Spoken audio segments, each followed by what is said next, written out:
Luísa Martins, a gente ouvia muito nos bastidores o que os ministros do Supremo pensam a respeito desse enfrentamento do Congresso, nessas pautas anti-STF, agora com o avanço das decisões monocráticas, a proibição delas, no caso.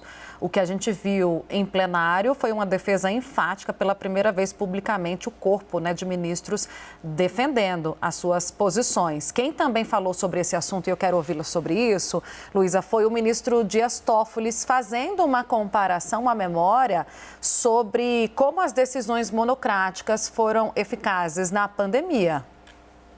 Exatamente, Tainá, isso que você falou, né? Os ministros têm falado muito nos bastidores, mas agora também alguns se dispõem ali a falar publicamente sobre o que pensam, né, a respeito desse avanço da chamada pauta anti-STF no Congresso Nacional. Ontem foi a vez do ministro Dias Toffoli. Ele não foi tão direto, na verdade, quanto o ministro Gilmar, que é o decano da Corte, mas o ministro Dias Toffoli, ele estava ontem em um evento que comemorava ali, o homenageava pelos 15 anos de sua posse no Supremo Tribunal Federal.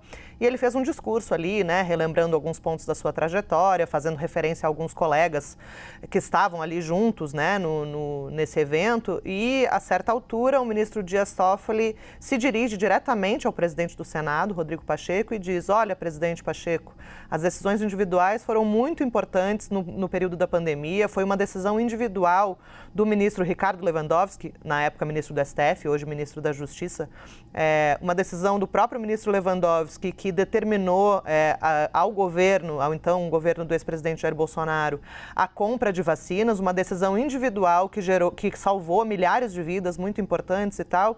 E aí o ministro Dias Toffoli falou, uma decisão referendada em plenário, porque todas as decisões individuais são levadas para o colegiado, e uma decisão muito importante ali naquele momento de crise sanitária. Claro que o ministro Dias Toffoli, ele, diferentemente do ministro Gilmar, ele não citou propriamente o projeto, a proposta de emenda à Constituição que está em discussão no Congresso Nacional, né? Não fez essa referência tão direta, mas isso foi claramente percebido por todos os presentes ali como um recado, né? Uma defesa, digamos assim, do instrumento das decisões individuais.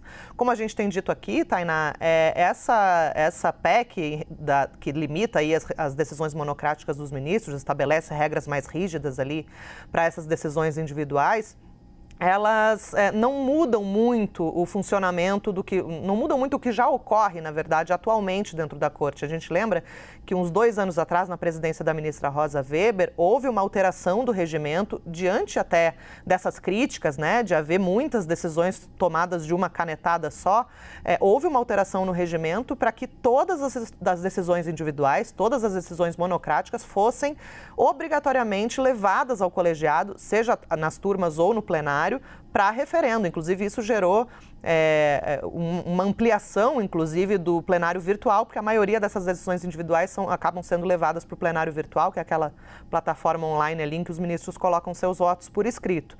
Então, já acontece isso hoje, já é obrigatório levar ao colegiado uma decisão individual. O que o ministro disse é que há casos em que a urgência é tão flagrante que exige uma decisão ali mais urgente, que talvez não dê tempo de levar ao colegiado antes, né? A urgência, o próprio nome já diz, né? Tem casos em que não é possível esperar e o dano pode ser maior do que esperar 24 horas, por exemplo, que seja para levar um caso ao plenário. Então, o ministro Toffoli fez essa defesa, lembrou esse caso da pandemia, que é um caso que afetou toda a sociedade brasileira, dirigiu-se diretamente ao presidente do Senado, Rodrigo Pacheco, e disse: olha, as decisões monocráticas não só são importantes, como às vezes acabam até salvando vidas.